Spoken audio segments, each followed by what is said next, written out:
வணக்கம் sir. Real ஏஜென்ட்லேருந்து GK பேசுகிறேன். இப்போ நம்ம பார்க்குற இடம் சார், அரியாங்குப்பத்துலேருந்து போட் ஹவுஸ் போகிறோம். போட் ஹவுஸை தாண்டி, அதாவது பிரிட்ஜை, சுண்ணாம்பார் பிரிட்ஜை தாண்டி ஒரு 100 அடி தாண்டினோடனே லெஃப்ட்டில் கீழே இறங்குங்க சார். பிரிட்ஜுக்கு கீழே ஒரு ரோடு இறங்கும். அந்த ரோடு ஆத்தோரமாக போய் கேன்சர் ஹாஸ்பிட்டல் உள்ளே இருக்குங்க. அந்த போகிற ரோடு சார் அது. அந்த என்ட்ரன்ஸ்லேயே கீழே இறங்கினோடனே இந்த இடம் இருக்குது சார். ஒயிட் கலர் காம்பவுண்டு போட்டுதுங்களா, இந்த இடம் தான் இது. மொத்தம் ஒரு 10 பிளாட்டு இருக்குது சார். இதில் ஒவ்வொரு பிளாட்டும் ஒவ்வொரு சைஸு வருதுங்க. ஆனால் அகலம் எல்லா பிளாட்டுக்குமே அகலம் 20 அடி தாங்க. ஃபஸ்ட்டு 20க்கு 50, 52, 52 அப்படி டிஃப்ரெண்ட் வருது. கடைசியாக 58, 60 கிட்ட போய் நிற்கிதுங்க. ஒவ்வொரு பிளாட்டும் கொஞ்சம் ஹைட்டு கூடுதலாக ஸ்கொயர் ஃபீட்டு போகுதுங்க. இப்போ இதோடைய ரேட்டு பார்த்தீங்கன்னாக்கா 2300 சொல்கிறாருங்க. இதோடைய ரேட்டு தாராளமாக வாங்கலாங்க. இது என்ன பர்பஸ் நீங்கள் பண்ணலான்னா, கெஸ்ட் ஹவுஸ் பண்ணலாம். ஃபுல் இடத்தையும் வாங்கலாம். மொத்தம் 11,786 ஸ்கொயர் ஃபீட்டு என்னமோ வருதுங்க. கெஸ்ட் ஹவுஸ் கட்டலாம். அருமையான இடங்க.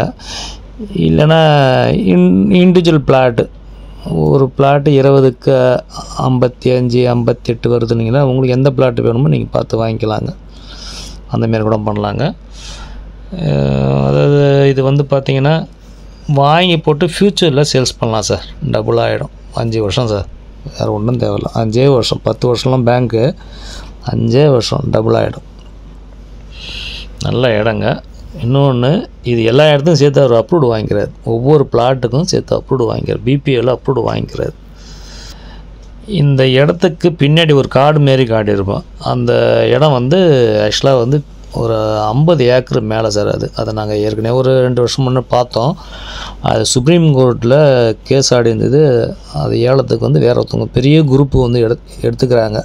அதை வேறு என்னமோ கொண்டு வர போகிறாங்க. பெரிய லெவலில் பண்ண போகிறாங்க அந்த இடத்த. இது எந்த ஃபேஸுன்னு பார்த்தீங்கன்னா எல்லா பிளாட்டுமே தெற்க பார்த்துட்டு தாங்க. அதாவது ஒவ்வொரு பிளாட்டும் தெற்க பார்த்துது. நீங்கள் எல்லாத்தையும் ஒட்டு மொத்தமாக வாங்கினீங்கன்னாக்கா நீங்கள் எப்படி வேணால் வச்சுக்கலாம். தெற்க வச்சுக்கலாம். அப்படி இல்லைனாக்கா மேற்க வரும். இந்த பக்கம் நீட்டுக்கு இந்த பக்கம் பார்த்தீங்கன்னா 60 அடிக்கு இந்த பக்கம் நீட்டில் பார்த்தீங்கன்னாக்கா 200 அடி நீட்டு வருங்க. அதில் பார்த்தீங்கன்னாக்கா மேற்க வச்சுக்கலாம். மேற்க அப்படி இல்லைன்னா நீங்கள் தெற்க வச்சுக்கலாம். 2 வாசப்படியாக வச்சுக்கலாம். எப்படி வேணும் வச்சுக்கலாம். நல்ல இடங்க. இந்த லாரி போது பாருங்கள், தான் மெயின் ரோடு. மெயின் ரோட்டுக்கு அப்படியே கீழே தாங்க பங்களா டைப்பு வீடு காட்டலாம். மெயின் கெஸ்ட் ஹவுஸ் தான் சார். ஏன்னா போட்டிங் இருக்குது பக்கத்தில். அதனால் இது வாங்கி போடுங்க. இது மொத்த மதிப்புன்னு பார்த்தீங்கன்னா அதிகபட்சமாக எவ்வளோ வருங்க? மிஞ்சி போனால் ஒரு 2 கோடி குறையாத வரும். 2 கோடிக்கு மேலே தான் வரும். சரி சார், ஓகே. வேறு எதனா இதை பற்றி தகவல் வேணுன்னா ஃபோன் பண்ணி கேளுங்க. நன்றி, வணக்கம். இதுவும் ஜாயின் பண்ணுறேங்க. இதோடைய எஃப்எம் லேஅவுட்டு கொடுத்துக்கிறாங்க. அதையும் ஜாயின் பண்ணி வரேன். நீங்கள் பார்த்துங்க.